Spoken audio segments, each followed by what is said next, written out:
Hi guys, welcome back to ആ YouTube channel. അപ്പോൾ ഇന്ന് നമ്മൾ വന്നിരിക്കുന്നത് നമ്മുടെ ബേക്കറികളിലൊക്കെ കിട്ടുന്ന പോലത്തെ അടിപൊളി ക്രീം ബണ്ണിൻ്റെ ഒരു റെസിപ്പി ആയിട്ടാണ്.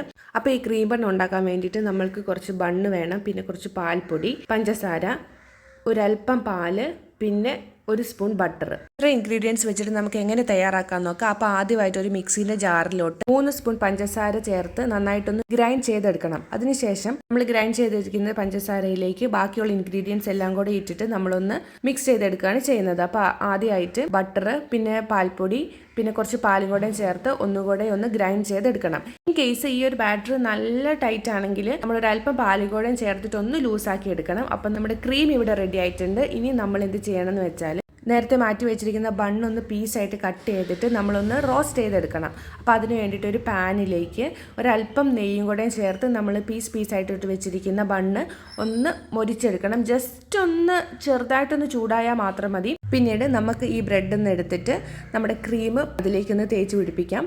അപ്പം ഒരു സ്പൂൺ എടുത്തിട്ട് ഈ ക്രീം നന്നായിട്ടൊന്ന് തേച്ച് പിടിക്കും. നിങ്ങളുടെ ആവശ്യത്തിനനുസരിച്ചുള്ള ക്രീം തേച്ചാൽ മതിയായിരിക്കും. ഒരുപാട് മധുരം ഇഷ്ടമല്ലാത്തവർക്ക് ഒരു അല്പം ക്രീം ചേർത്താൽ മതിയായിരിക്കും. അതില്ലെങ്കിൽ കുട്ടികൾക്കൊക്കെ ആണെങ്കിൽ നല്ലതായിട്ട് ക്രീമൊക്കെ തേച്ചതിന് ശേഷം ബാക്കി മറ്റേ ഒരു പീസും കൂടെ വെച്ചിട്ട് നമ്മളിതൊന്ന് ക്ലോസ് ചെയ്ത് സെർവ് ചെയ്യാവുന്നതാണ്. അപ്പോൾ നമ്മുടെ റെസ്റ്റോറൻറ്റിലൊക്കെ കിട്ടുന്ന പോലത്തെ സൂപ്പർ ടേസ്റ്റി ആയിട്ടുള്ള ഒരു ക്രീം ബണ്ണാണ്. നിങ്ങൾ എല്ലാവരും ഒന്ന് ട്രൈ ചെയ്ത് നോക്കണം. നമ്മുടെ വീട്ടിൽ കിട്ടുന്ന നിസാര ഇൻഗ്രീഡിയൻസ് വെച്ചിട്ട് നമുക്ക് വളരെ എളുപ്പത്തിൽ തയ്യാറാക്കാൻ പറ്റുന്നതാണ്. അപ്പം എല്ലാവരും ഒന്ന് ട്രൈ ചെയ്ത് നോക്കുക. Stay tune. ബൈ.